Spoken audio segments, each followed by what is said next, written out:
Esse episódio é uma sugestão de Bia Blum.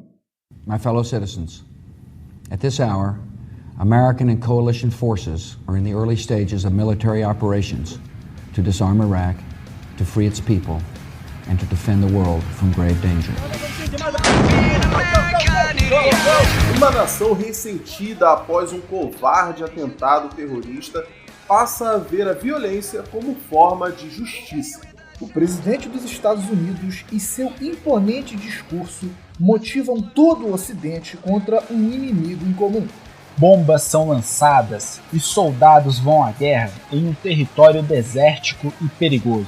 Por que os Estados Unidos invadiram o Iraque? Eu sou o Felipe Sampaio. Eu sou o Bruno Campos. Eu sou o Raul Trindade. Bem-vindos ao Resenha Épica!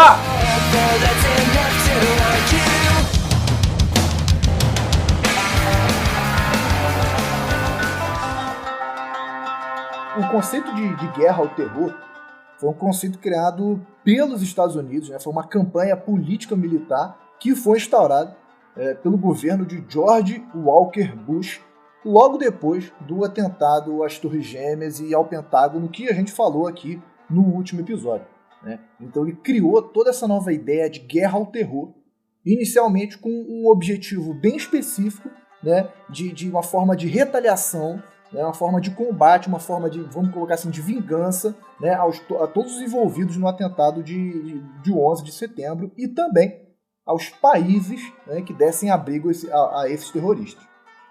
Pô, irmão, era uma maneira de dar uma resposta à população dos Estados Unidos após o 11 de setembro. Um mês depois, menos de um mês, aliás, dos ataques às Torres Gêmeas, os caras já estavam invadindo o Iraque.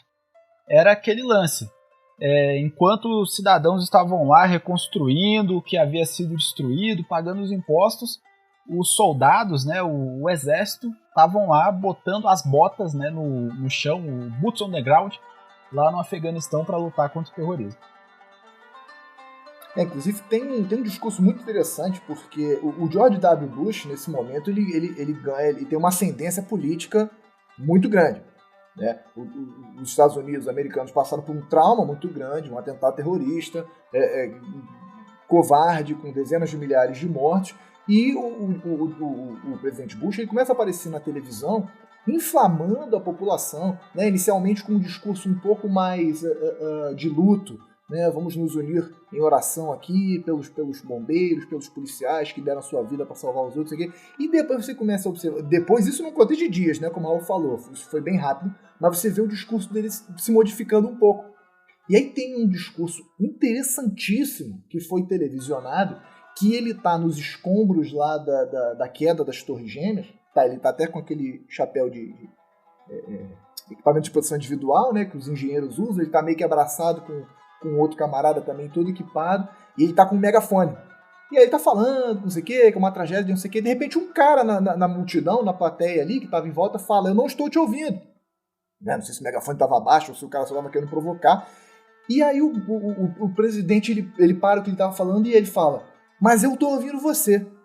E em breve todo mundo vai ouvir vocês e vai nos ouvir, não sei o que. Então você vê ali uma mudança drástica, uma mudança repentina no discurso dele, de uma coisa de lamento por aquela crueldade, daquela violência, para um discurso de retaliação, de justiça. Retaliação é muito forte, mas um discurso de justiça. Então, a partir de agora, né, dias após o atentado, o mundo inteiro, e principalmente os terroristas e pessoas envolvidas nisso aqui, vão ouvir a população, vão ouvir aqui os americanos, né?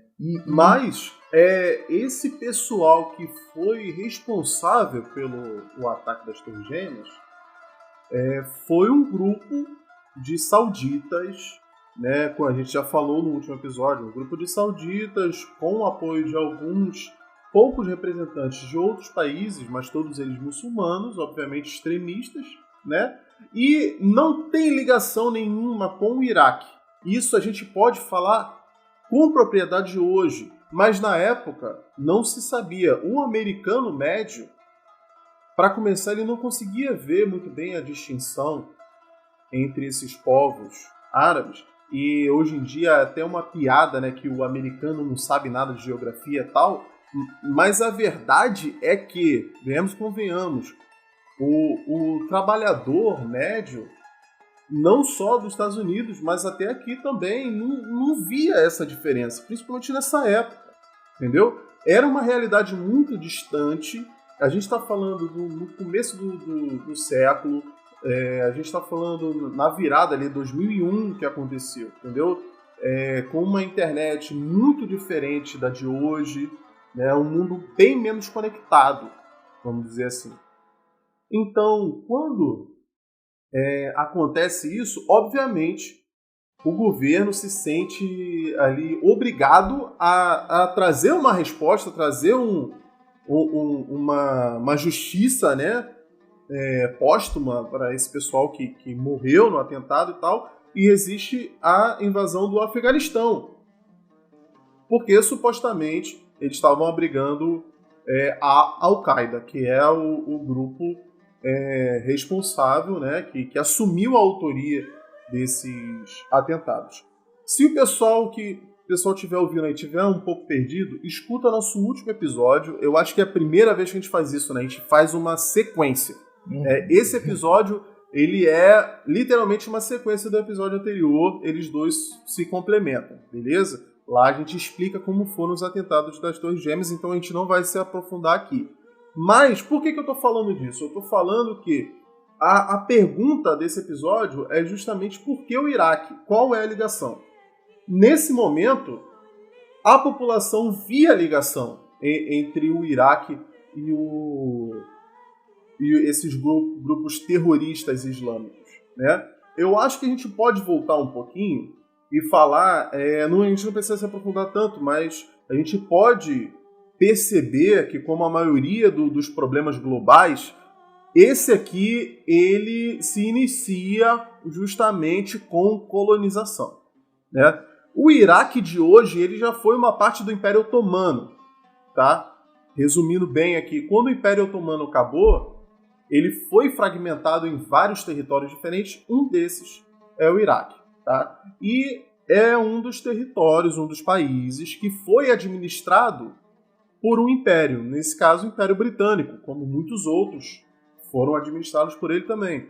Então meio que tinha um governo, que alguns podem chamar de governo fantoche, né? Que era um governo interno do Iraque, mas que era, entre aspas, aliado ou subordinado ao Império Britânico, né? Isso gerou muito conflito, principalmente porque dentro do Iraque existe uma divisão muito grande entre os muçulmanos xiitas e sunitas, né, que são duas vertentes diferentes, que em vários momentos da história lutaram entre si, inclusive, né?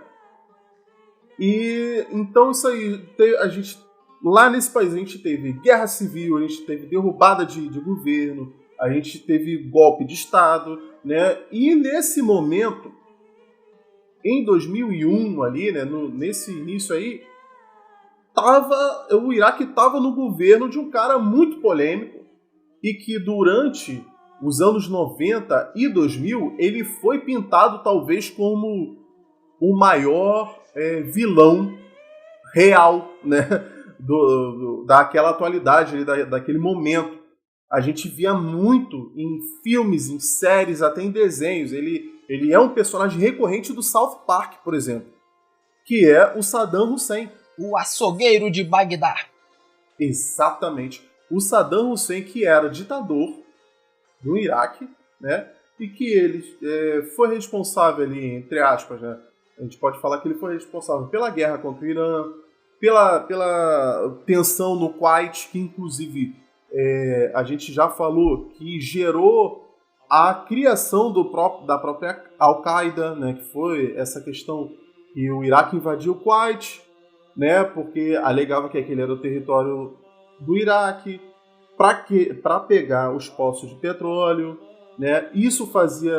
O Kuwait faz divisa também com a Arábia Saudita se sensibilizou, foi lá tentar frear essa invasão do Iraque, e os Estados Unidos também, obviamente, interessado no petróleo, apoiou, entrou em solo sagrado para os muçulmanos, lá na Arábia Saudita, com tropas, isso justificou ali a criação da Al-Qaeda e a Jihad, né, do Osama Bin Laden contra os Estados Unidos. Mas enfim, então ele já era uma figura muito conhecida no mundo e associada ao mal.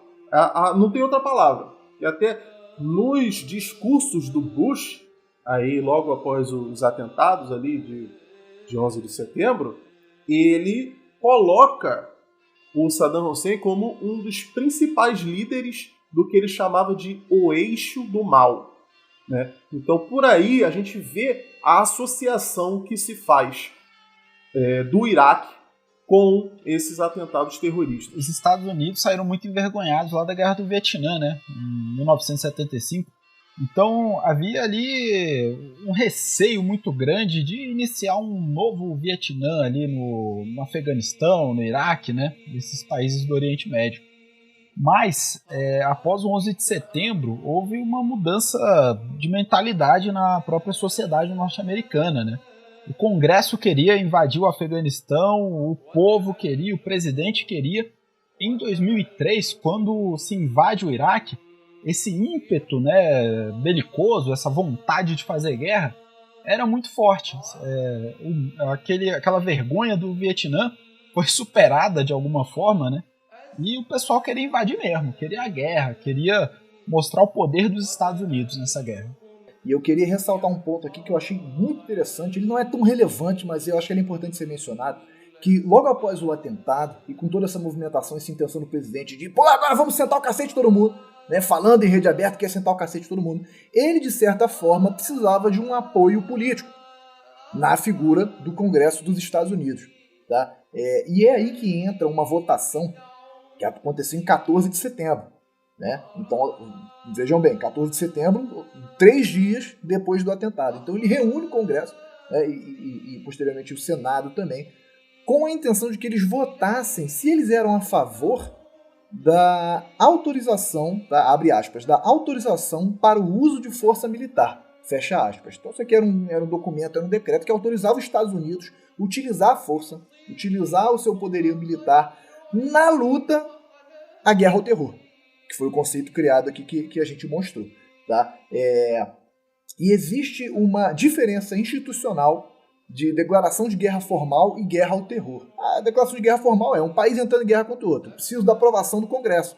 Né? O presidente, apesar dele ser a mais alta autoridade de um país, de uma república, de uma democracia, ele precisa da aprovação do Congresso e do Senado.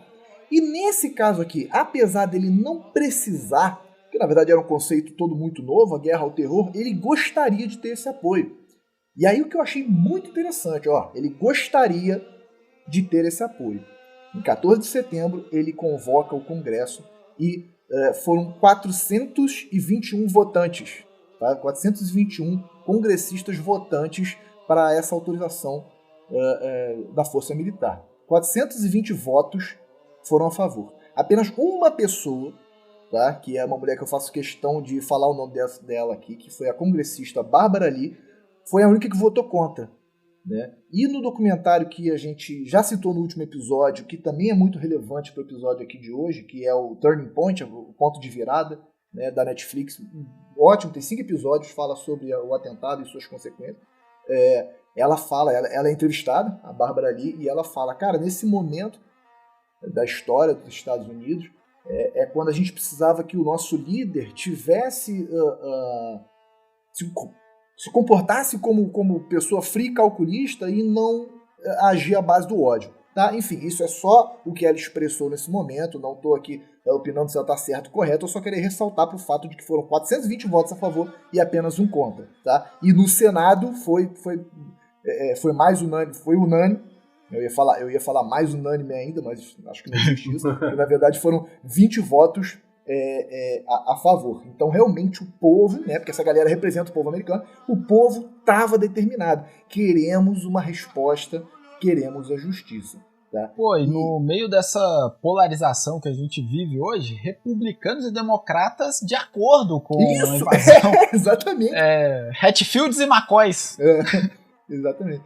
E eu queria tocar em alguns pontos aqui que o Sampaio mencionou, apesar de não ser nosso foco aqui, a história do Iraque, né, como normalmente eu faço, porque lá na Mesopotâmia, o rio Tigre, eu falo, não vou voltar tanto assim, mas eu queria ressaltar alguns pontos aqui que são muito relevantes para esse contexto da guerra. Rapidamente aqui, né, o Sampaio já falou que com o desmembramento lá do Império Turco Otomano da Primeira Guerra Mundial, foram criados vários pequenos países, vários protetorados do Reino Unido, né? A gente já falou isso aqui em diversos momentos também, o Reino Unido se tornando um grande administrador desses estados modernos criados ali no Oriente Médio.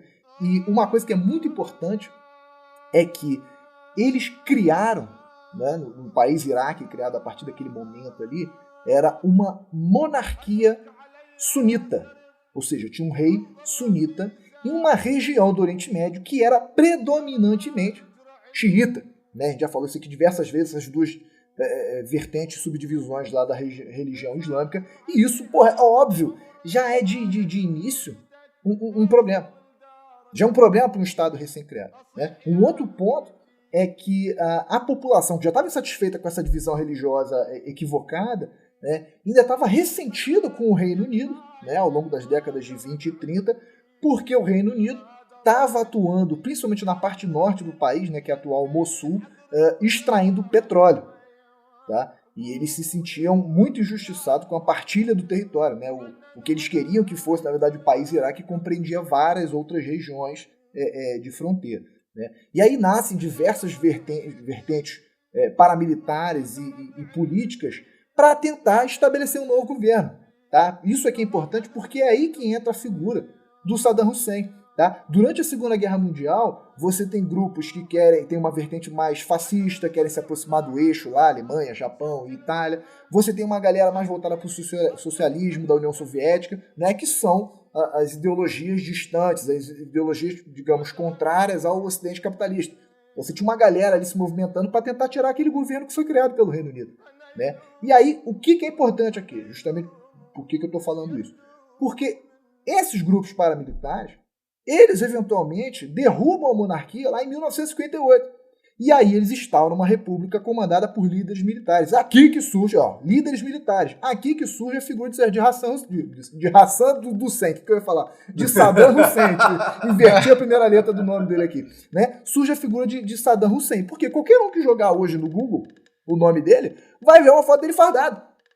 Né? Então é evidente que ele era um cara militar, ele era um líder militar, que surgiu, na verdade, como vice-presidente de um outro cara, né? Que o seu Felipe Sampaio já deixou claro aqui que aqui era golpe, era traição, era um verdadeiro Game of Thrones iraquiano, e ele derruba esse presidente em 1979, né?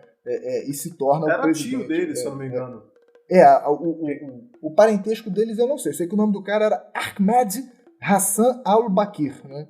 E o Saddam Hussein, ele vem como essa figura, né? Ele vem como um homem que representa essa insatisfação popular anti-Ocidente. E aí ele começa a vir com essa ideia de, temos que botar o Iraque como grande potência econômica e cultural no mundo que é. Né? E aí ele começa a guerra com o Irã, que dura 8 anos, fica falido, toma uma coça, dá um jeito de culpar o Kuwait, invade o Kuwait, né? E aí tem a Guerra do Golfo, que também acaba sendo um fiasco para eles, que eles ocupam o Kuwait, mas a ONU intervém e aí uma coalizão tira eles de lá, liderada pelos Estados Unidos. Isso é importante porque, a partir de agora, né, a partir aqui da década de 90, que foi a invasão do Kuwait, em agosto de 1990, o Iraque tem uma treta, né, vamos colocar assim, o Iraque tem uma treta com os Estados Unidos, porque foi quem liderou a coalizão da ONU para expulsar as tropas iraquianas do território do Kuwait, que era um território muito importante para eles, porque além desses grandes campos de petróleo, né, que a gente já deixou claro aqui que era interessante para todo mundo, o Kuwait ainda permitiria uma saída para o mar. Né, ali o mar como é que chama? Peraí, estou com o mapa aberto aqui. O Golfo Pérsico, né, que dá acesso ao Mar Arábico, né, ao lado oeste da Índia. Então isso era muito importante para o Iraque. O Iraque não tinha uma saída para o mar relevante. Né? Então, a partir daqui, década de 90, Estados Unidos e Iraque tem uma treta. E é muito interessante que essa divisão de territórios feita por europeus sempre gera esse tipo de guerra. Ah, sim. Porque gera tanto guerra civil, porque os europeus eles dividem arbitrariamente ali essas porções de terra e botam muitas vezes etnias rivais no mesmo país, e também muitas das vezes dividem territórios onde se considerava ser um só, né? Então, uma das justificativas para o Iraque querer invadir o Kuwait é justamente esse sentimento ali de que, não, na verdade, isso aqui também é Iraque. Entendeu? Etnicamente, culturalmente, isso aqui é nosso, isso aqui é nosso. Esses ingleses estão falando que isso aqui é outro país, mas não, isso aqui é Iraque também, entendeu? Aí fica muito complicado você falar, tipo assim, não, o que determina qual é a verdade, vamos dizer assim? O que determina qual é o Iraque, qual é o Kuwait? É o Reino Unido? É o Iraque? É o Kuwait? É quem? É o Papa? É a ONU? Quem que determina isso? Por isso que são geradas essas guerras, entendeu? E só pra exemplificar isso aí que você tá falando são criados vários países de forma arbitrária, né? Com o Tratado de Versalhes, né, depois da Primeira Guerra Mundial, você tem vários... Cara, é muito país. Eu nem botei todos aqui, porque tem países aqui que a gente nunca ouviu falar, mas eu botei alguns estados modernos aqui, né, que com certeza a gente já viu na TV, que faziam parte do Império Turco-Otomano, né, e foram divididos de forma, como a gente já deixou claro, arbitrária. Né? A gente tem Síria, Líbano, Jordânia, uma parte da Arábia Saudita, né, especialmente o Iraque e o Kuwait.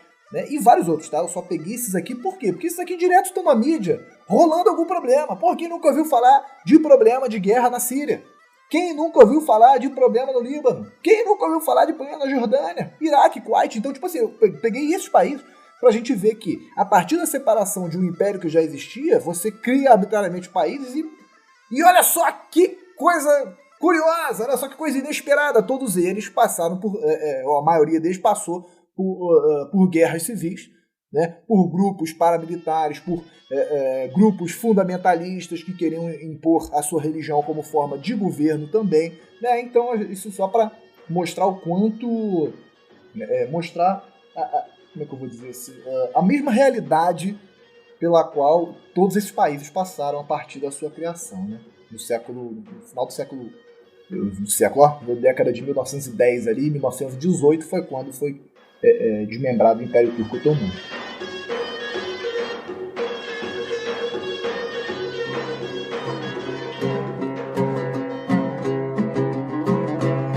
Em 2001, após ali o ataque às Torres Gêmeas, os Estados Unidos invadem o Afeganistão e não havia aquela resposta que o povo americano estava esperando, que era a captura do Osama Bin Laden, que era a destruição da Al-Qaeda. Pois é, era preciso trazer um novo inimigo para ser odiado. E as razões a gente pode discutir agora na sequência. Se escolheu o Iraque através do governo do George W. Bush. Se trouxe aquela questão das armas de destruição em massa, que o Iraque estaria produzindo armas como gás mostarda, armas que eram contra a Convenção de Genebra, que poderiam ser usadas contra os Estados Unidos, o que nunca foi comprovado, nunca, nem há indícios de que fato isso estaria sendo feito pelo Iraque. E os Estados Unidos iniciam uma guerra contra o Iraque em 2003. Uma guerra que marcou aí o início do século XXI, e que é um desdobramento direto aos atentados às Torres Gêmeas, a esse contexto aí de guerra ao terror. Então, uma grande mobilização militar dos Estados Unidos é criada para se invadir o Iraque, contra o Conselho de Segurança da ONU. O Conselho de Segurança da ONU não autorizou, não era favorável a essa invasão norte-americana do Iraque. Mas de fato aconteceu, ainda durante o governo Bush, com o intuito de derrubar o Saddam Hussein, de estabelecer um controle ali do território iraquiano. Após os atentados, foi feita uma pesquisa, né, de opinião nos Estados Unidos, que supostamente apresentou um resultado de 53% dos americanos acreditando que Saddam Hussein estava envolvido pessoalmente com esses atentados e que estava cobertando terroristas da Al-Qaeda. Então, como você falou, a gente tem que invadir o Afeganistão para acabar com esses caras. Invadiu o Afeganistão e não foi suficiente.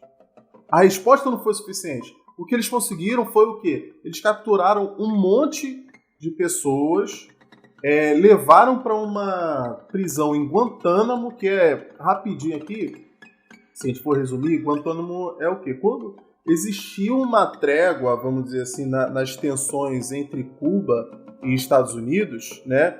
E uma parte assim, desse acordo que eles fizeram era que a ilha de Guantánamo, que fica em Cuba, passasse a ser administrada pelos Estados Unidos. Então, na verdade, essa ilha ela é de Cuba, mas ela é, entre aspas, emprestada aos Estados Unidos, só que quem decide quando essa ilha vai ser devolvida ou não é os Estados Unidos. Então, essa é uma área que não está sob a administração cubana nem americana. Tem noção do que é isso? Isso é um espaço dentro do planeta Terra que não é administrado por lei nenhuma. É isso que é. Aquilo ali é igual o espaço sideral, não é de ninguém. Pô. Porque é dentro do planeta Terra, mas não é de ninguém. É um pedaço da Lua, sei lá. Como se fosse, entendeu? É um dos pontos mais contraditórios, mais incoerentes da história contemporânea.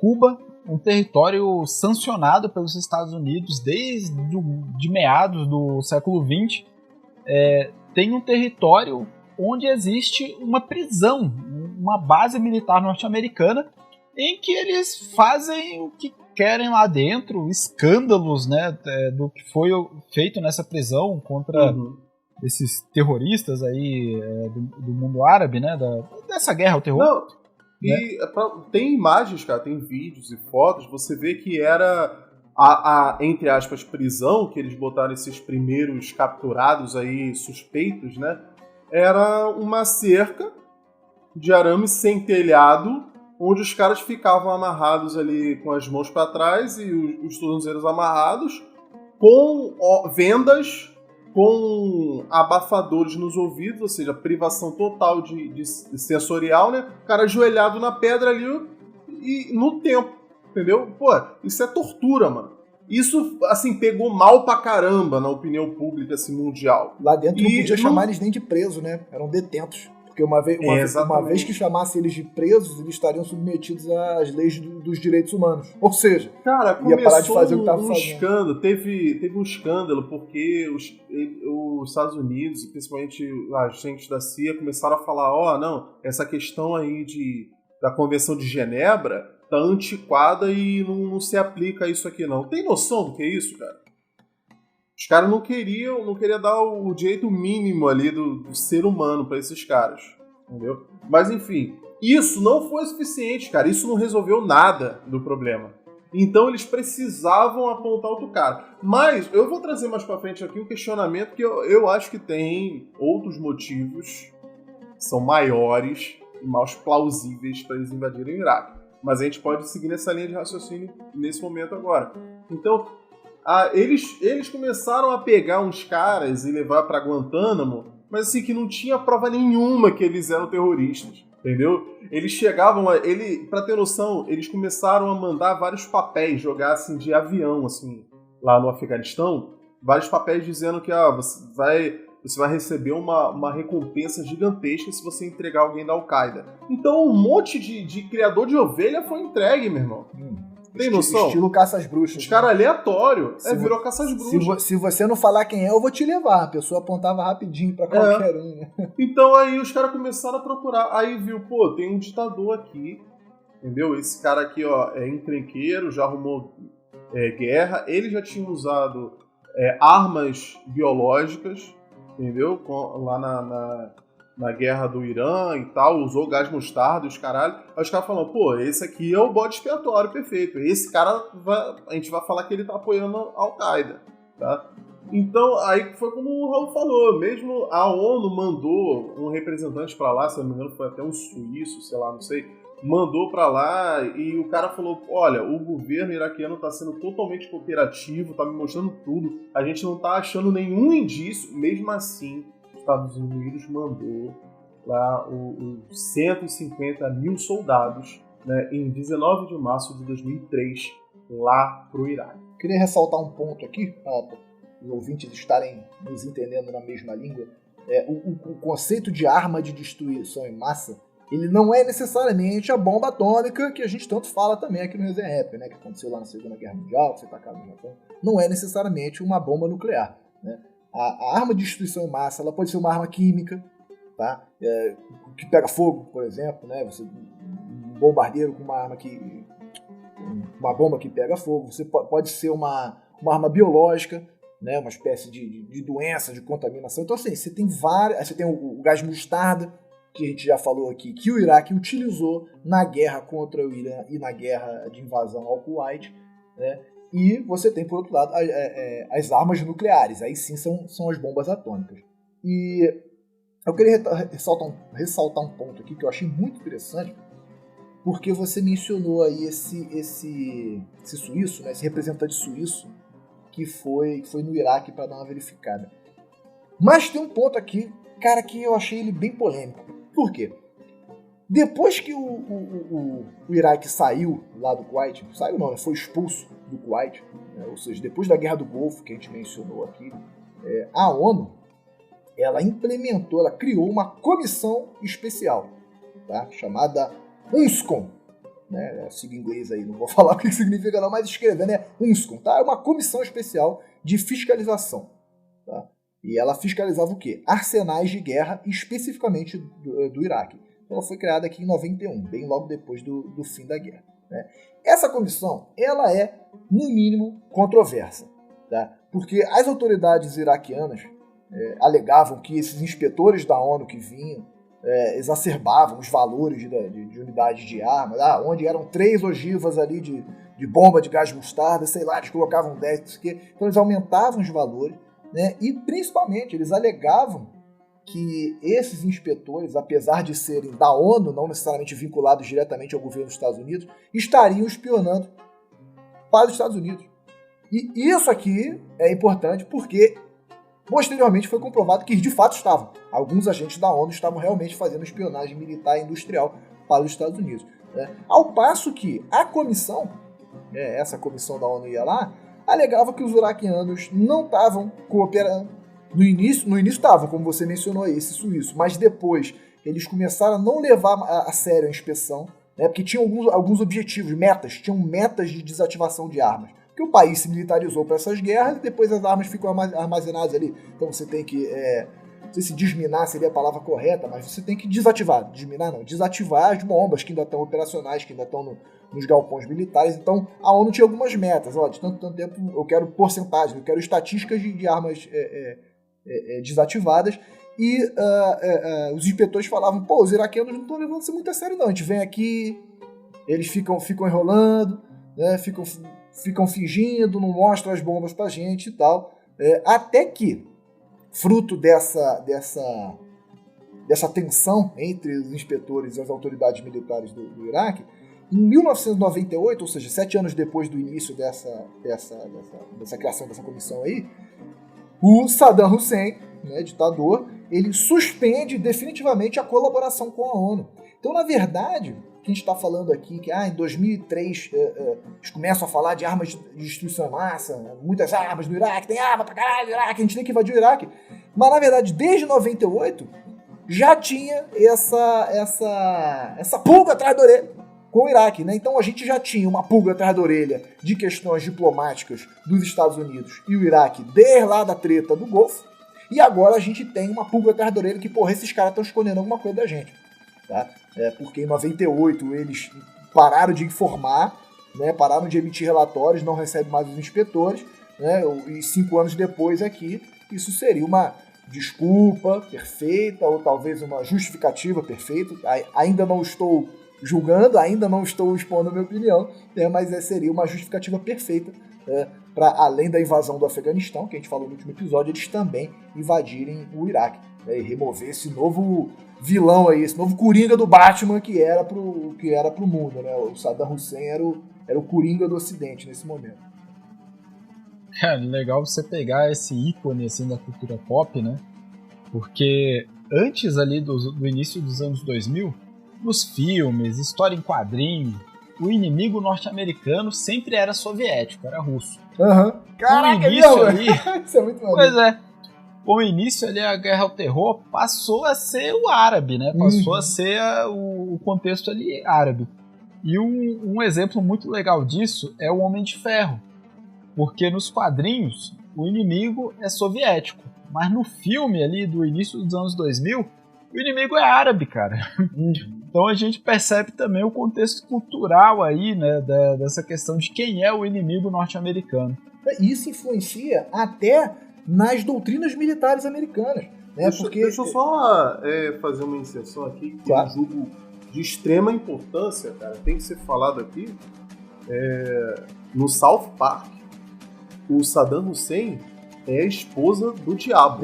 Tá? Só deixar isso aqui claro, né? Porque não poderia faltar num programa sério como esse. Mas que eu ia falar, essa questão cultural, essa mudança de inimigo, reflete lá na doutrina militar americana, porque como se sabe, os americanos antes de irem para uma intervenção em outro país, né, uma força expedicionária em outro país, eles treinam dentro do país dele em ambientes, né, em relevos, em biomas que tenham a ver com o país que eles vão atuar, né? E até esse período aqui, né, principalmente por causa do legado da Guerra Fria, eles treinavam muito em regiões mais geladas, campos mais gelados dos Estados Unidos, com florestas de pinheiros, né, uma coisa que norte da Ásia, ou talvez uma coisa leste europeu, que é onde está lá a capital da Rússia e por consequência da União Soviética. E de repente, a partir dessas novas guerras, a partir desses novos enfrentamentos aqui, Afeganistão, né, lá no território do Kuwait, no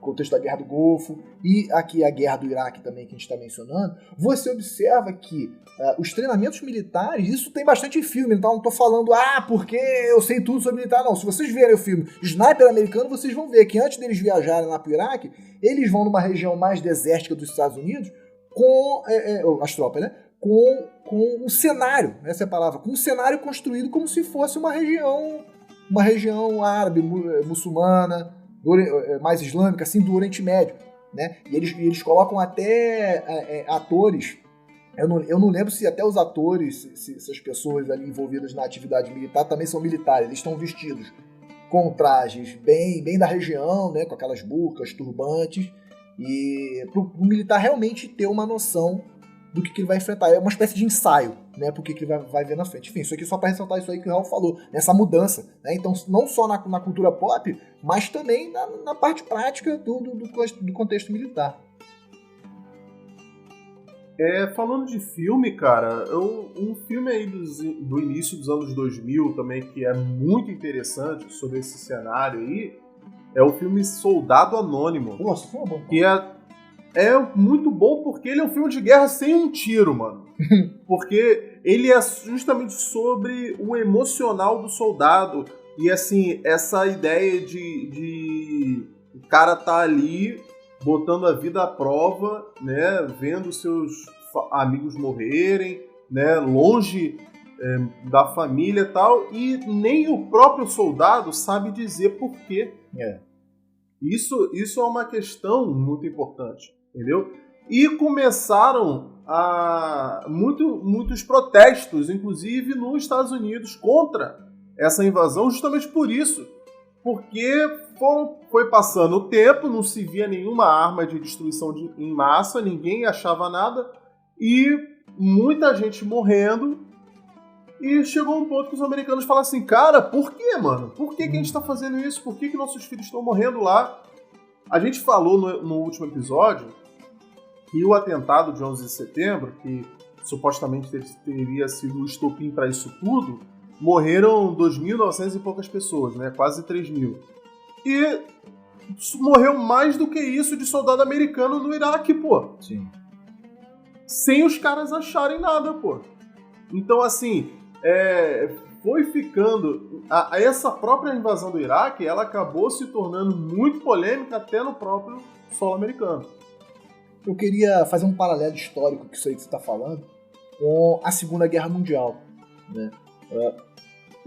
Os soldados americanos, após lá o ataque de Pearl Harbor, eles viam a finalidade, não estou dizendo que concordo, tá? Mas eles viam a finalidade de participar da Segunda Guerra Mundial. Por quê? Estamos indo combater os japoneses, que bombardearam covardemente aqui o nosso porto em Pearl Harbor, levando à morte milhares, dezenas de milhares de americanos, né? E estamos indo para a Europa para lutar contra esse cara do mal, esse Hitler, né? E aí você tem, logo após, assim, em termos históricos falando, né, a Guerra do Vietnã, em que o povo americano, a gente já falou sobre a Guerra do Vietnã aqui também, o pessoal que tiver curiosidade, só procurar lá no resenha, vai passando o dedinho lá, procura o nosso episódio sobre a Guerra do Vietnã, e o americano já não entendia mais, porra, o que eu tô fazendo aqui no Vietnã? Ele já não via mais essa finalidade, né? Ele já não tinha mais aquela ideologia, tipo assim, não, eu vim aqui cumprir minha missão, tá, qual é a sua missão? Não sei. E aí o paralelo que eu quero fazer é justamente esse, com a guerra do Afeganistão e do Iraque. A invasão do Afeganistão, você observa aí na historiografia, a população muito motivada porque eles tinham acabado de ser atacados covardemente lá no 11 de setembro. Então se via o objetivo da missão. Porra, vamos lá entrar no Afeganistão e pegar os caras que tacaram avião aqui. Que são quem? Al-Qaeda e qualquer um que esteja cobertando ele. E por extensão, né, então, o Afeganistão paralelo com a Segunda Guerra Mundial e o Iraque paralelo com o Vietnã. Porque quando tem a invasão do Iraque, né, que a gente vai discriminá-la aqui por parte, quando tem a invasão do Iraque, você já vê a população um pouco, tá, mas e aí? Cadê esse negócio aí que vocês falaram de arma de destruição em massa? Cadê o pessoal da Al-Qaeda? Cadê o pessoal do Talibã? O Talibã era só lá no Afeganistão. E aqui o que é? Não sei o que a gente está fazendo aqui, né?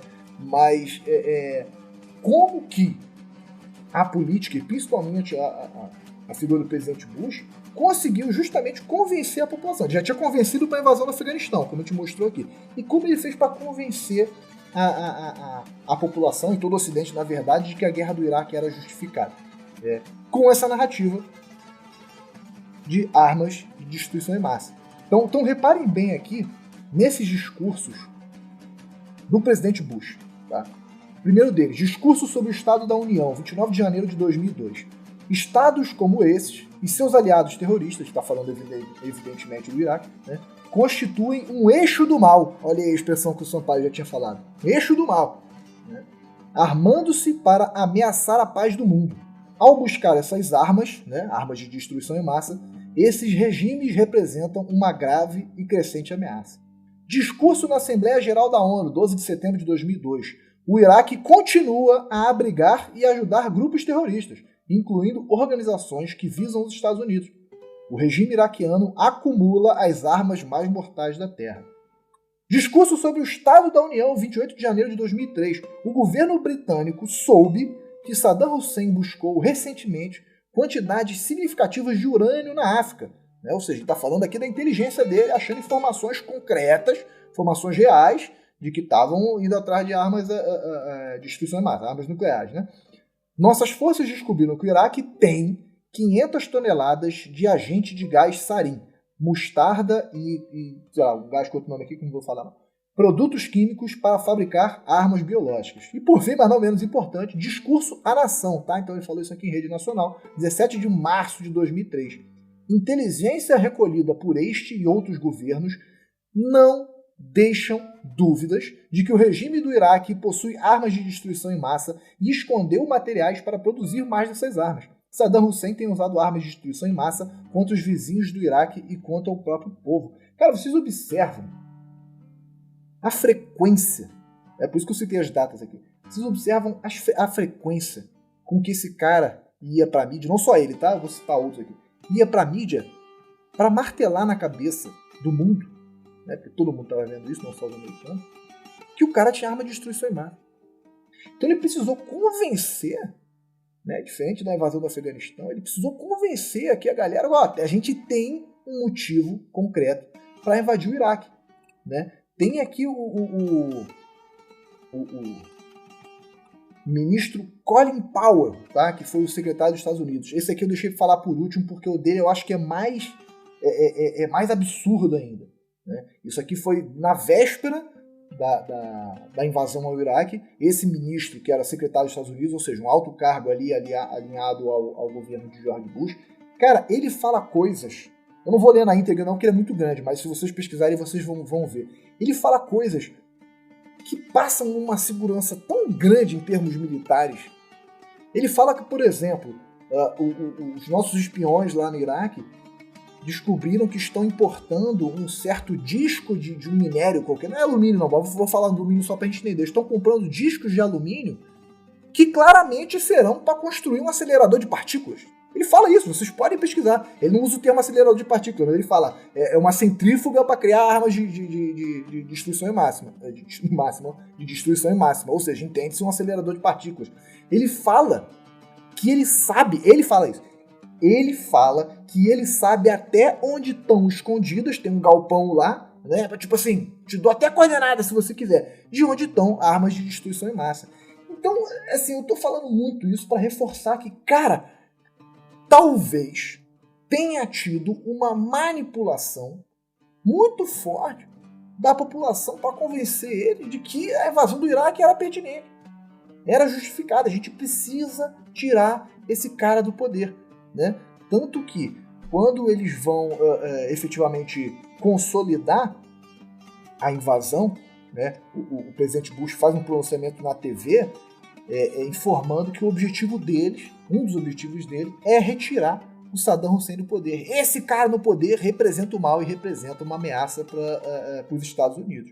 E, cara, quando esses caras entram, quando o exército americano entra no Iraque, ele faz um estrago muito grande em pouco tempo, cara. Porque eu tinha falado que eles são mandados para lá, né, 19 de março de 2003. Em menos de 30 dias, eles tomam Bagdá. Tá? E outras cidades importantes também. Não somente Bagdá, logicamente. Mas já no 1º de maio, o presidente Bush ele já faz um pronunciamento declarando vitória. Tá? Inclusive com uma faixa no fundo ali escrito missão cumprida. Nesse meio tempo aí, essa guerra já tinha causado entre 10 mil e 15 mil mortes. Estima-se que 1/3 dessas mortes aí são de civis. Tá? Então você imagina assim, que tomou uma proporção muito maior do que a motivação, né, supostamente tinha no início. E essa ocupação, a princípio, ela foi até bem recebida por alguns iraquianos. Tá? Tem uma cena muito famosa de uma estátua de Saddam Hussein sendo derrubada. Tá? E vários iraquianos... Ela estava sendo derrubada por iraquianos. Não era por americanos, não. É uma corda assim, enrolada no pescoço da estátua, assim, parece que é um guindaste, sei lá, puxando assim, né, derrubando ela pra frente. E tem até um cara que foi muito famoso, cara, que ele aparece nas imagens assim com uma marreta enorme, quebrando o pedestal assim da estátua, né? E eu vi um trecho de uma entrevista que ele deu. Esse cara, eu acho que é Khalid, o nome dele, não me lembro agora. Mas ele fala que ele estava muito feliz que os americanos tinham chegado porque eles não estavam mais suportando o governo autoritário. Inclusive, ele próprio teve 14 mortes na família por perseguição política.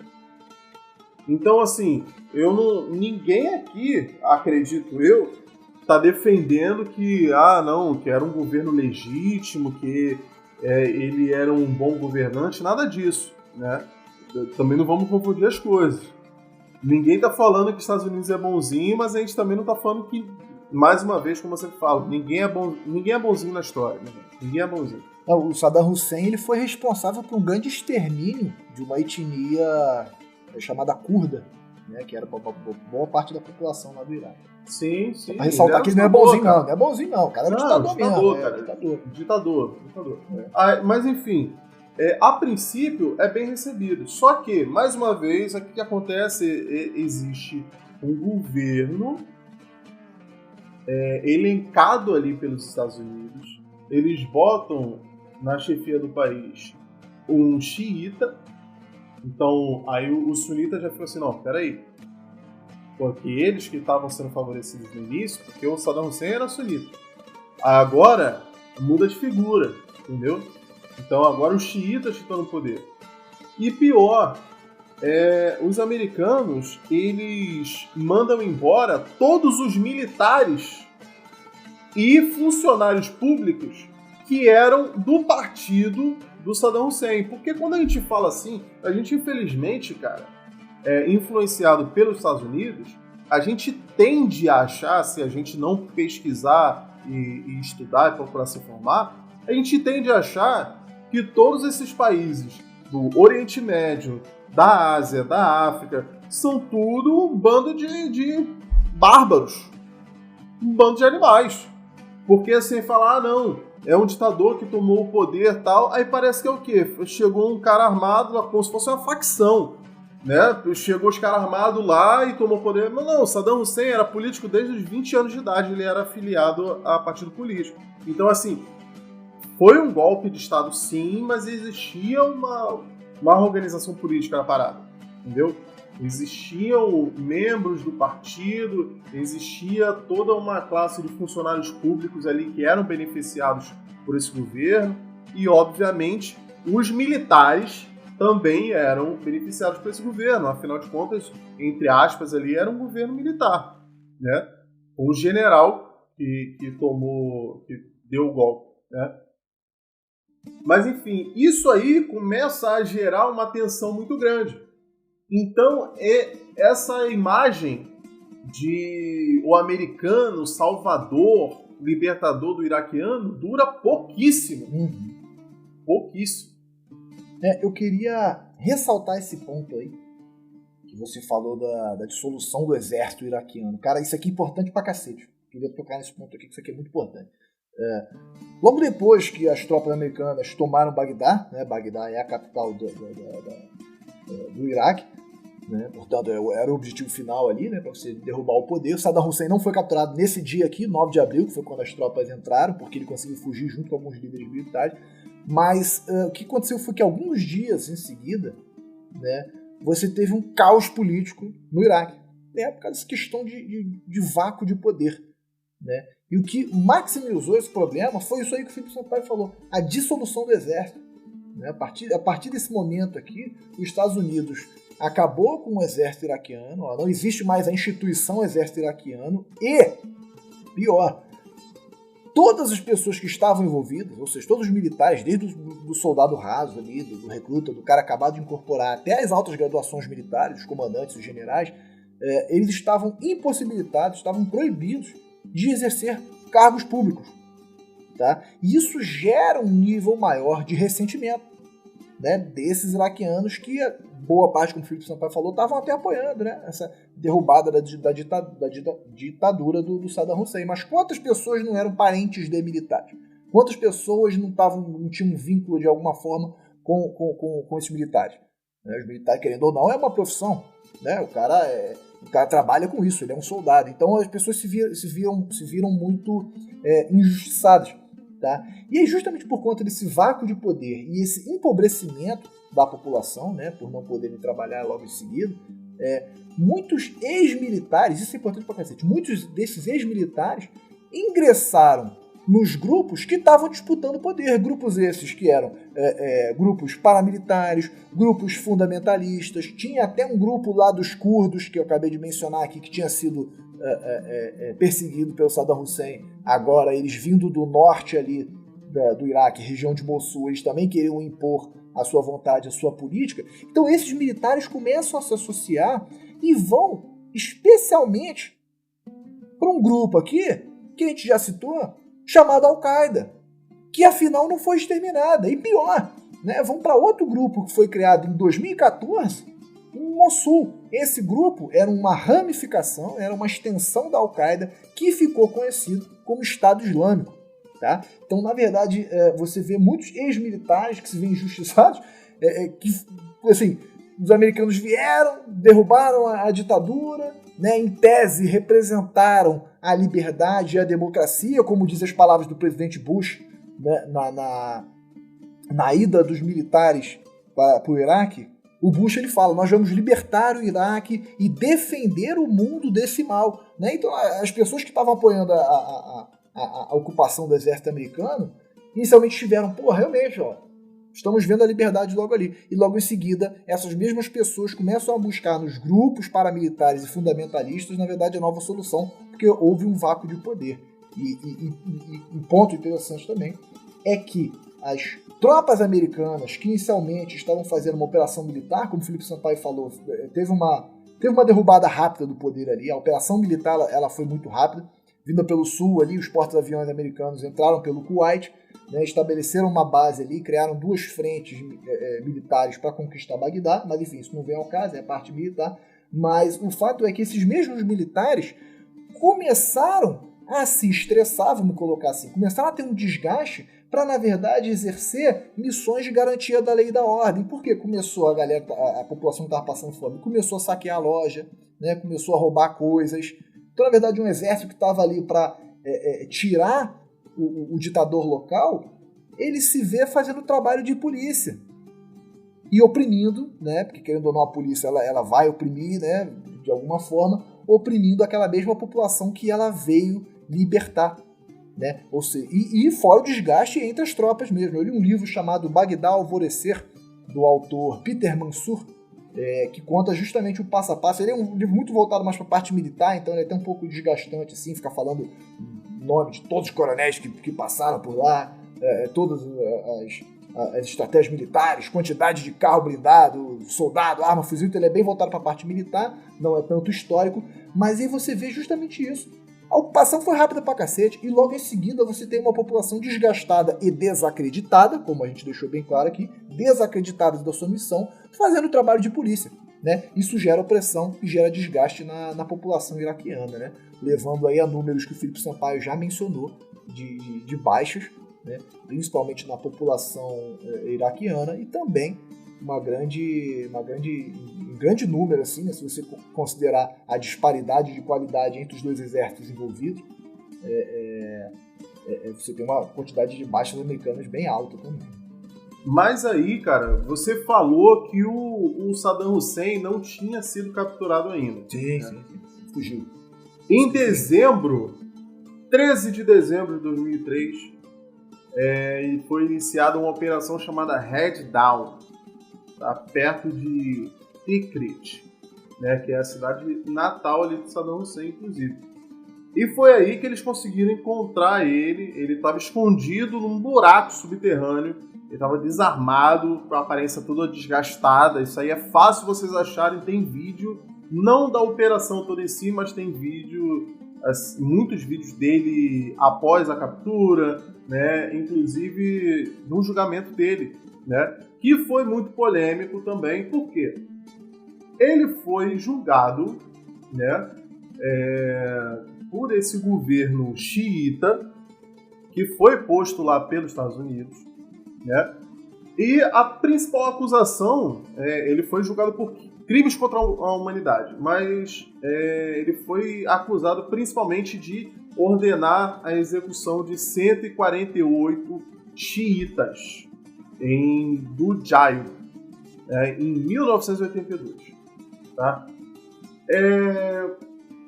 Isso aconteceu depois de uma suposta tentativa de assassinato contra ele, mas enfim, não vem ao caso. Esse julgamento foi muito polêmico, porque ele foi muito acusado de imparcialidade. Aliás, foi acusado de parcialidade. Né? Fiquei confuso aqui agora. Imparcialidade. Uma pessoa pode ser acusada de imparcialidade. Faltou imparcialidade no julgamento dele, né? E você vê que não foi bem um julgamento justo, né? Foi mais uma vingança, né? E, inclusive, ele saiu veredito já em 5 de novembro de 2006, né? Ele foi julgado em 2005 e em 2006 saiu o veredito que ele foi dado como culpado, né? E foi condenado à morte por enforcamento. Ele foi executado em dezembro de 2006. Inclusive, tem vídeo também da execução dele. Tá? Cara, os vídeos foram vazados. Uma parada muito mal explicada, né? Como é que se vazaram esses vídeos aí do enforcamento de Saddam Hussein? Esses vídeos foram amplamente divulgados, o mundo inteiro viu ele sendo enforcado, né? Oficialmente foi vazado. Não era pra todo mundo ver, não. Curioso. Estados Unidos tendo finalmente a sua vingança sangrenta ali contra alguém que não tinha feito o atentado que motivou a vingança, né? Mas enfim. Pô, isso que é maluco, né? Porque o Bin Laden mesmo, ele foi capturado muito tempo depois do Saddam Hussein, né? Que era lá o... Bin Laden foi capturado e morto lá em 2011, né? O Osama Bin Laden, que era abertamente o mentor, né, desses atentados, ele foi supostamente encontrado e morto, e o pronunciamento foi, a chama finalmente acabou, tá? Encerramos a guerra, a gente matou ele e jogamos ele no mar. Sem prova nenhuma. Foda-se. É isso. Pois é, era aquela intenção de não criar um Marte, né? Se eles enterram ele em qualquer lugar do mundo que seja, aquele lugar ia ser um ponto de peregrinação. Bom, aí a gente já entrou no governo Obama, né? O Obama, ele é eleito após o George W. Bush, que foi o presidente entre 2001 e 2008. O Obama, ele é eleito para governar a partir de 2009 com a promessa de retirar as tropas americanas do Iraque. E de fato ele cumpre, né? E aí eu queria destacar o seguinte: aqueles pontos do discurso do Obama que remetem ao Destino Manifesto. Aquela doutrina lá do século XIX de que os Estados Unidos teriam uma missão no mundo, uma missão civilizatória, né? De expandir ali os ideais, de impor a democracia na base da porrada! Que foi usada aí em vários momentos, né? De vez em quando a gente vê isso de volta no discurso norte-americano, com uma forte carga religiosa cristã, inclusive. E o Obama é quem vai retirar essas tropas americanas do Iraque, né? Mas tem um episódio, cara, eu devia ter falado antes de falar do Obama, mas enfim, agora eu já falei, vou ter que voltar um pouco atrás. Em 2008, mano, teve um jornalista que tacou sapato no George Bush. Eu não sei se vocês lembram disso, cara. Eu lembro disso aí. É o meme antes de existir o meme, né? O maluco virou tipo um herói do Iraque, cara. Ele representa a insatisfação ali com esse governo norte-americano estabelecido no Iraque após a derrubada do Saddam Hussein, né? E o sapato em si, você tocar a sola do sapato em alguém, é uma afronta terrível lá para a cultura do Iraque, de certos povos no mundo árabe. Acho que em qualquer lugar do mundo, se alguém tacar um sapato na tua cara, tu vai ficar meio puto, né? Não, para um muçulmano é muito pra eles maior. É pior, cara. Né? Pra eles deve ser mais muito ofensivo pior, ainda. Muito pior. Em vários atos assim de revolta muçulmana, você vê eles batendo a sandália em fotos. Inclusive. Entendi. Você pode pesquisar isso aí. Isso é uma coisa cultural dele. Mano, é a parada tipo jogar bosta na cara de alguém, mano. Entendi. É uma parada muito imunda, entendeu? Entendi. É uma parada muito imunda. Você bater a sola do sapato em alguém. Pô, cara, e a imagem assim é ótima. Quem nunca tiver visto isso, procura aí na internet, porque é muito legal ver o Bush desviando da sapatada, tá ligado? Ai, cara, tipo, é muito Não, mas engraçado. assim, esse tipo de insatisfação foi externado em várias situações. Tem vídeo, eu não vou me lembrar agora qual é o nome do cara, nada disso, mas num pronunciamento assim do Bush também ele foi interrompido por um ex-soldado americano, o cara muito emocionado, gritando, chorando, falando: você mentiu pra gente, não tinha nada lá, meu amigo morreu por sua causa e tal. E assim, é uma coisa muito emocionante, cara. Isso aconteceu algumas vezes, cara. Assim, não foi um fato isolado, não. E, cara, isso acabou sendo o legado do Bush, né? Tipo, a guerra ao terror, aquela resposta ao 11 de setembro, isso acabou sendo de alguma forma suplantado por esses burros na água da guerra do Iraque, né? A sapatada é o bota fora, né? No finalzinho ali do governo Bush. E as baixas americanas foram muito grandes também, entendeu? Assim, o exército americano perdeu muito. São 4.431 militares americanos mortos em ação e mais de 31 mil soldados americanos feridos. Não deixa de reavivar aquele fantasma do Vietnã, né? Exatamente, muitos deles voltando para casa com traumas, né, muito severos, transtornos pós-traumáticos, né? O caso do Chris Kyle, né, que o Campos citou aí, que tem um filme dele, o Sniper Americano, ele próprio foi morto por um outro veterano na guerra do Iraque, que o cara perdeu a noção, ele estava meio fora da realidade e supostamente ele imaginou que o Chris Kyle era um zumbi que ia tentar comer a carne dele e ele atirou no Chris Kyle, entendeu? Então você tem noção assim, de como o psicológico desses soldados ficou destruído depois da guerra.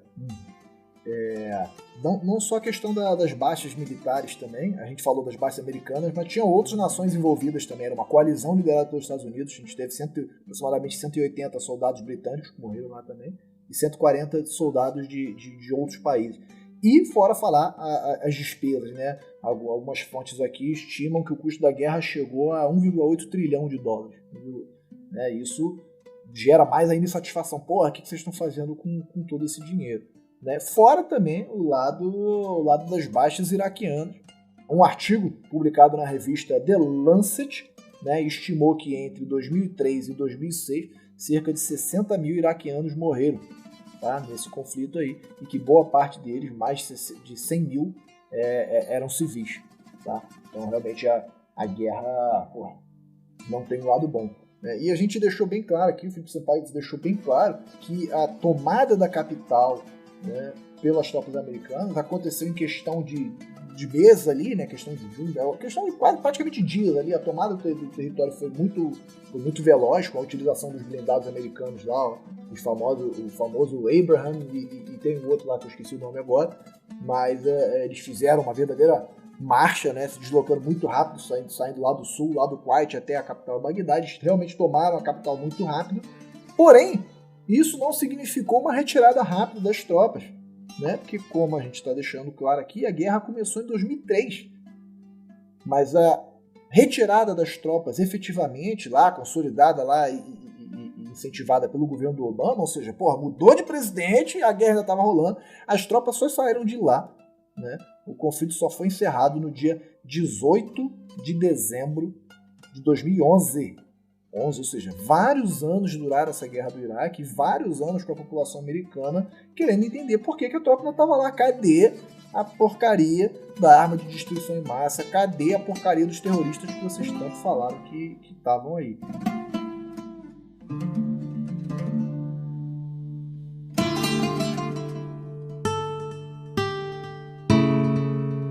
Aí que entra uma das teorias muito fortes, né, de por que os Estados Unidos invadiu o Iraque, né, que é o acesso ao petróleo iraquiano. Porque, olha só, você imagina, primeiro, cara, os Estados Unidos, ele, não vou dizer que ele assumiu o controle direto das reservas de petróleo do Iraque, né, que é um dos maiores produtores do mundo, se eu não me engano é o 5º maior produtor do mundo. Hoje em dia é o 5º.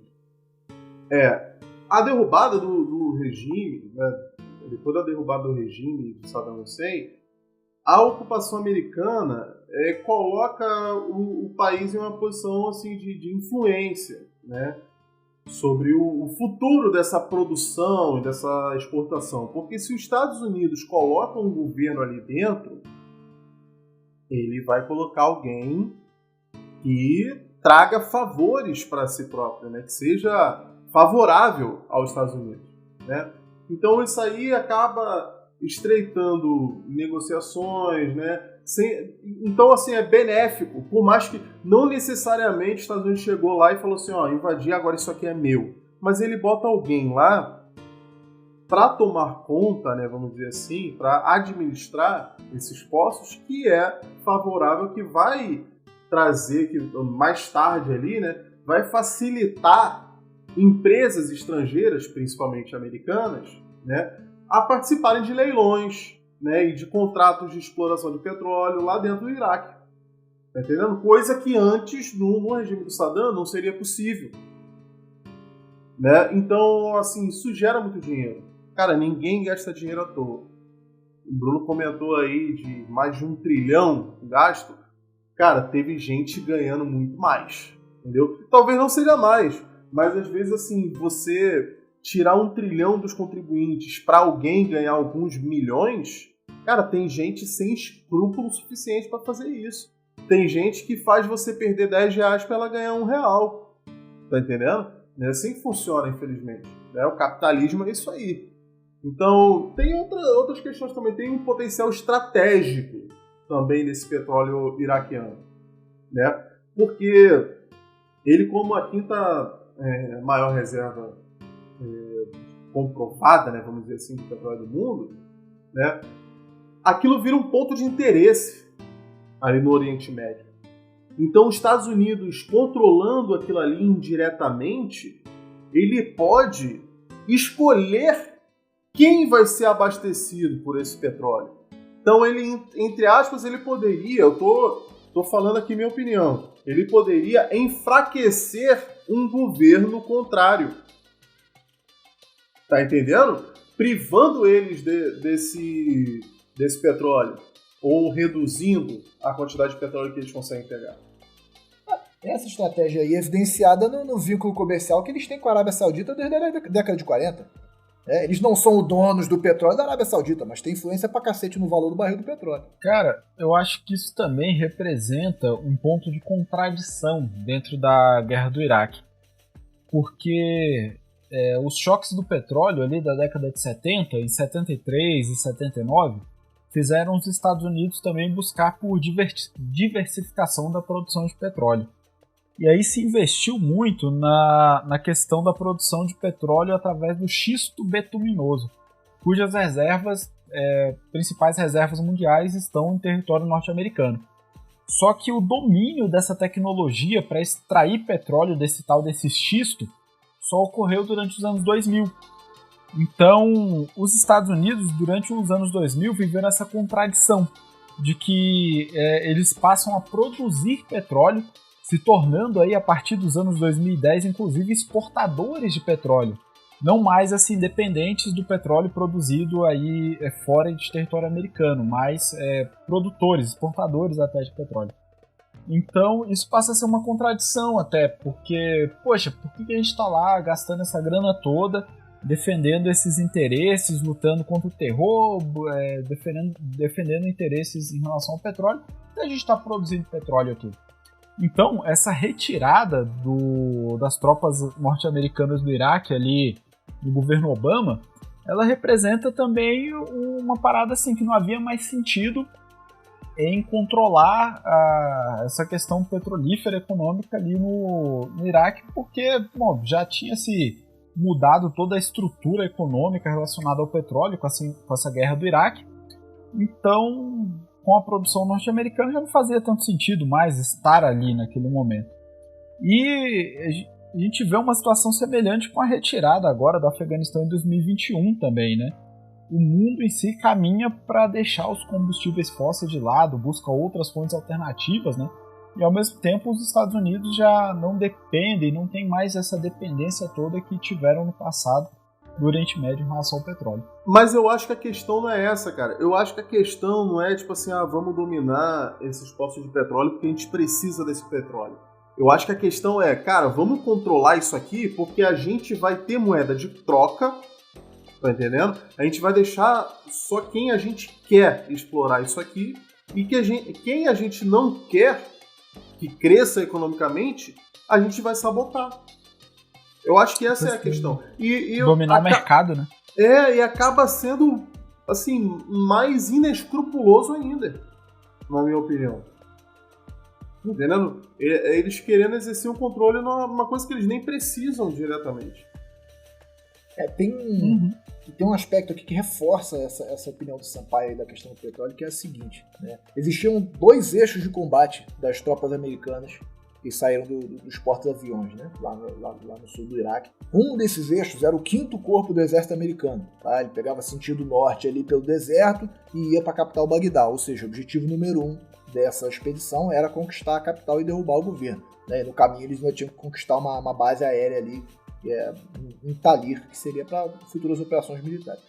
O segundo eixo, esse aqui é importante, é por isso que eu estou falando dele, era o Corpo Expedicionário dos Marines, né, os fuzileiros americanos, fuzileiros navais americanos aí, né, em conjunto com as forças britânicas. Tá? E o primeiro objetivo desse segundo eixo aqui, após o desembarque, vou dar 2 segundos para os ouvintes aí imaginarem o que eu vou falar aqui, era conquistar os principais campos de petróleo ao sul e sudeste do Iraque.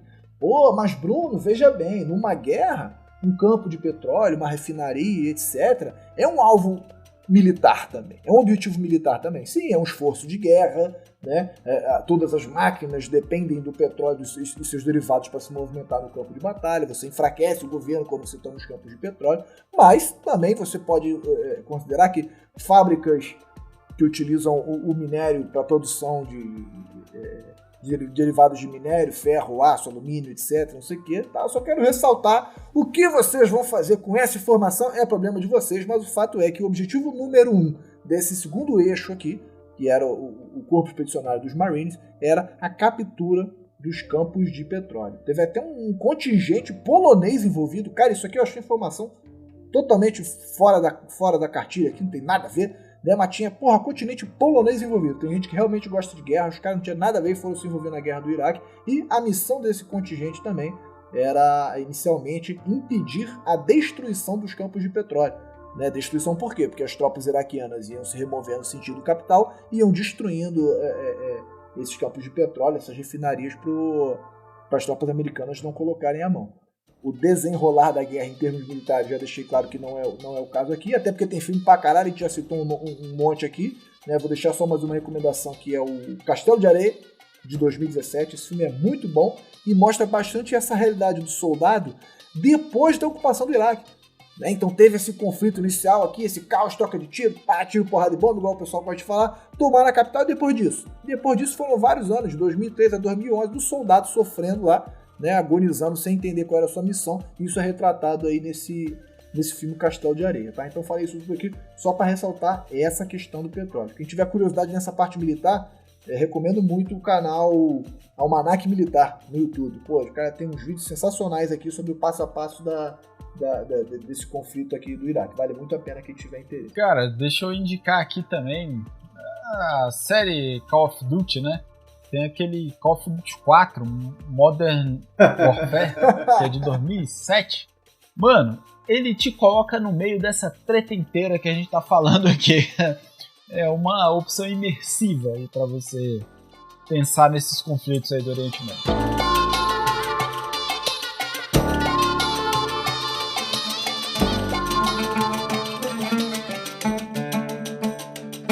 Mas e agora, meu amigo Bruno Campos? Na sua opinião, por que os Estados Unidos invadiram o Iraque? Meu amigo Felipe Sampaio, meu amigo Raul Trindade, caros amigos ouvintes, hoje a gente falou coisa pra caramba, né? A gente falou aí que é uma continuação do nosso último episódio, então a gente está trazendo a história aqui a partir do atentado do 11 de setembro, né? Falamos aí o que foi a guerra ao terror implementada pelo presidente George W. Bush, como isso se desenrolou, como eles invadiram o Afeganistão inicialmente, né, por consequência não, mas por continuidade invadiram o Iraque, né? Falamos sobre Saddam Hussein, falamos um pouco sobre a criação do Estado do Iraque, né? Sua formação cultural, sua formação econômica, como que isso influenciou nas decisões de Saddam Hussein, como que ele chegou ao poder, por fim, como ele entrou em conflito, aliás, como os Estados Unidos entraram em conflito com o Iraque,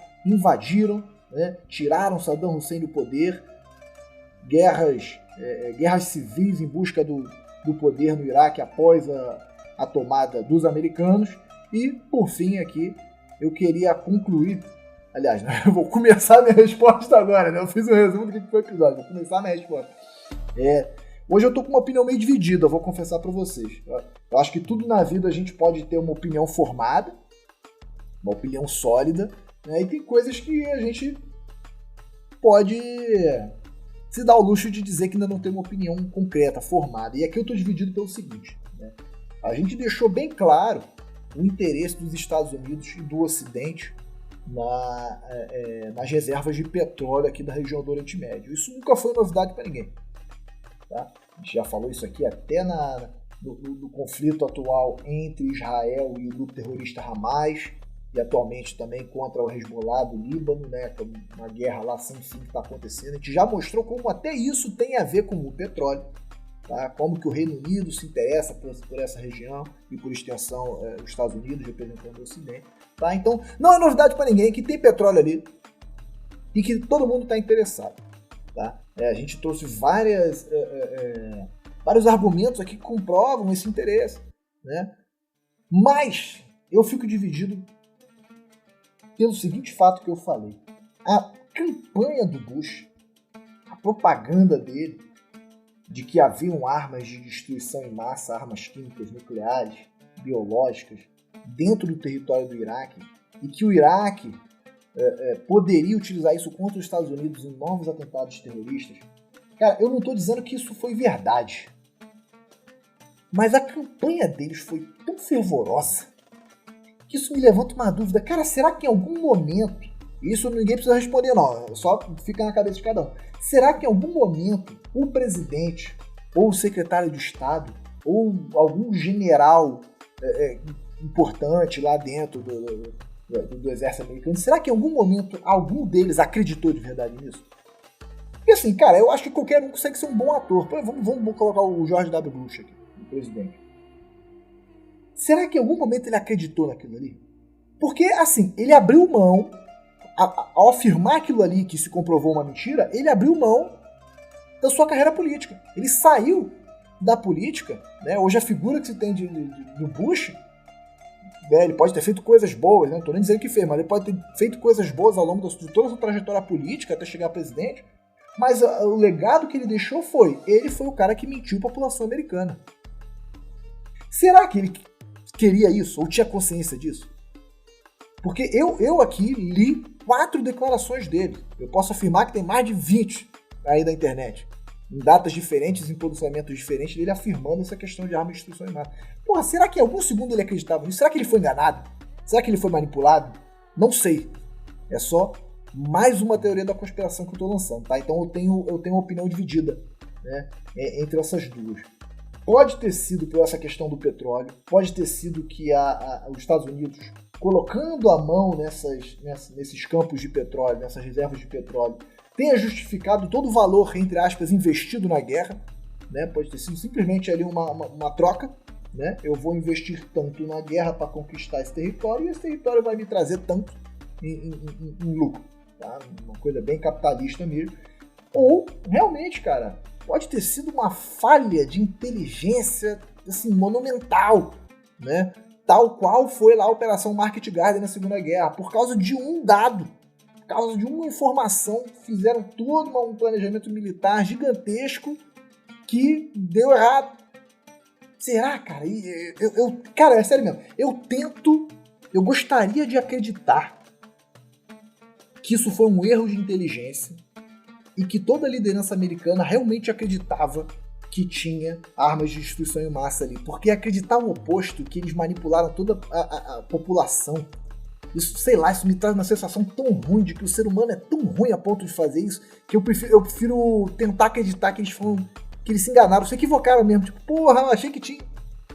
Sabe, não sei, acho que pesa no coração pensar que realmente, cara, até que ponto o cara tá disposto a sacrificar vidas humanas e trilhões de dólares por uma causa que é mentira, mentir pra todo mundo, assim, na cara lavada. Porra, enfim, é o meu lado bonzinho falando, eu acho que é difícil acreditar. Então eu tenho minha opinião dividida. Ou fui por petróleo, né, que é o mais plausível, ou foi por uma grande falha de inteligência, um grande equívoco militar, um grande equívoco estratégico por parte das lideranças americanas após o atentado do 11 de setembro.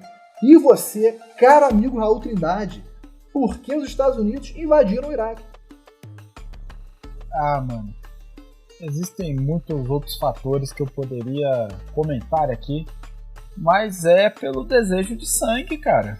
Pela vontade de vingança, por esse desejo de vingar ali o 11 de setembro, esse ideal que se criou de lutar contra o terrorismo, de lutar contra esse inimigo ali que vinha da Península Arábica, do mundo árabe, do mundo muçulmano, né?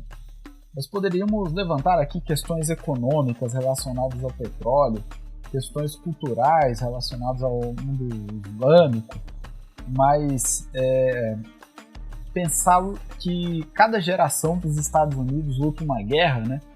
Falando aí da Guerra de Independência, a Guerra de Secessão, Primeira, Segunda Guerra, Guerra da Coreia, Guerra do Vietnã, e pensando aí também nesse conflito da Guerra do Golfo, que inclusive a gente falou no último episódio, né? Foi o Bush pai, também foi presidente dos Estados Unidos, que teve relacionado à Guerra do Golfo, que foi contra o Iraque.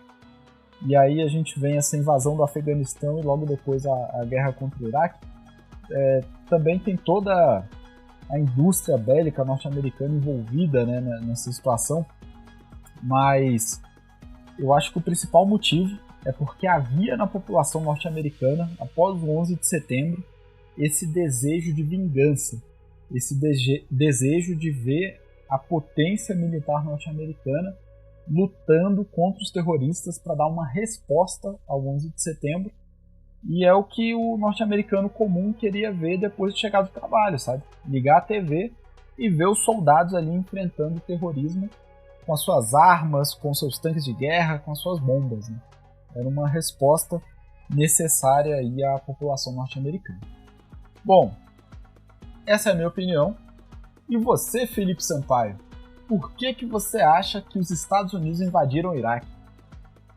Cara, primeiro de tudo, eu acho que assim, o ser humano, ele não é monocromático, né? Ele não é bonzinho ou mal, não é preto e branco, né? O Campos falou assim, eu prefiro não acreditar que eles são tão maléficos assim e tal, eu prefiro acreditar que eles se enganaram. Cara, eu acho que não é nenhum nem outro. A gente podia ir por esse lado aí, de que, não, eles queriam dinheiro, então eles botaram um monte de soldados americanos lá, jovens que foram pra morrer só pelo dinheiro e tal. Eu acho que em parte sim. E eu acho que não é surpresa nenhuma a gente ver isso acontecendo todos os dias, é o mundo que a gente vive. Mas eu acho que isso é uma simplificação, tá? Muito rude, inclusive. Eu acho que é um conjunto de muitos fatores. Isso que o Raul falou também, cara. A questão de mostrar para a população que estamos fazendo algo. E não é tipo assim, não, é porque eles querem ver os iraquianos se fudendo. Não é isso, cara. É que a gente já falou que a popularidade do Bush aumentou muito durante a guerra. Os democratas e os republicanos se uniram e as decisões eram praticamente unânimes, entendeu? Então foi um levante para a política isso, né?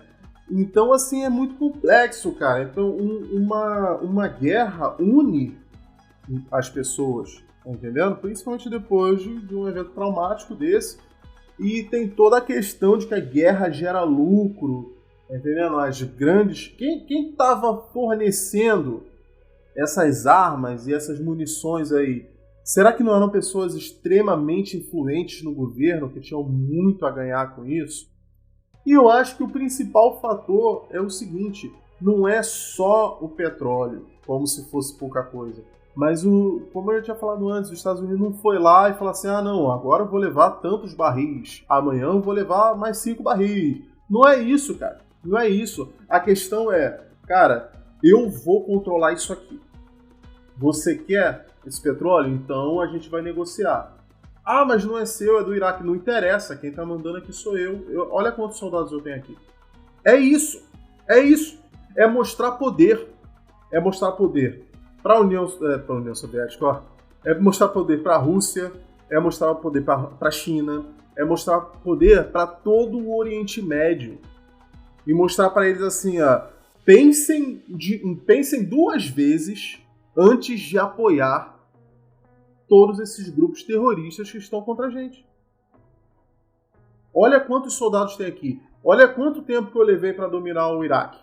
Olha quanta gente eu matei aqui dentro. Tá vendo? Você aí, ó, que é um governante de um país no Oriente Médio, toma cuidado. Olha o que eu fiz com o Saddam Hussein. Tá entendendo? É controle de pontos de interesse. Isso aí é war total. Tá entendendo? É os Estados Unidos, mais uma vez, jogando tabuleiro com o mundo. É isso. Mas e você que tá ouvindo aí? Na sua opinião, por que os Estados Unidos invadiram o Iraque? Fala pra gente.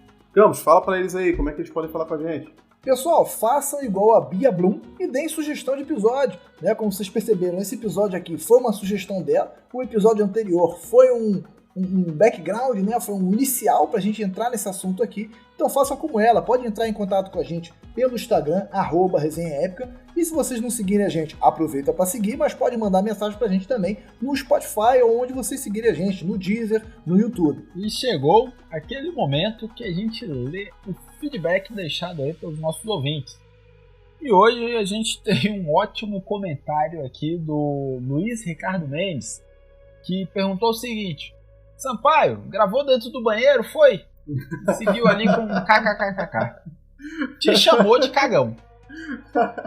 Não, porque, cara, a gente falou aqui anteriormente já que eu tava num processo de mudança aqui, né? E o último episódio realmente, infelizmente, aqui a gente não ficou com um som muito bom, porque eu gravei num quarto totalmente fechado, né? A casa não tava mobiliada ainda, foi aquela correria toda e não teve muito o que fazer não, meu irmão.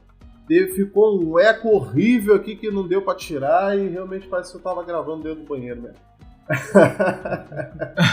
Mas logo em seguida ele falou: brincadeira, cara, não prejudicou em nada a qualidade do conteúdo, você tava querendo te botar pilha mesmo.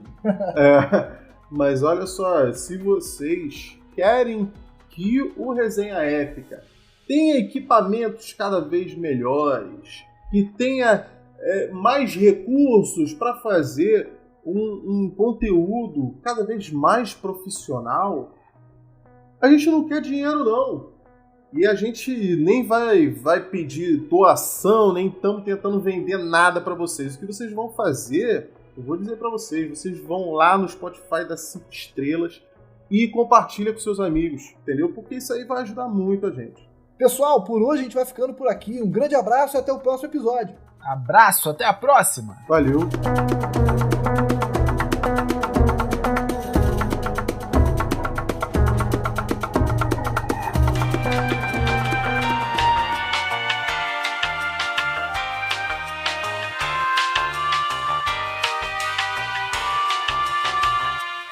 Ô Sampaio, desculpa, só te corrigindo, se tu puder falar o tema de novo, porque tu falou os Estados Unidos invadiu o Iraque. O certo, né? O correto é invadiram, né? Estados Unidos invadiram. Professor Pasquale sorri em algum canto do Brasil.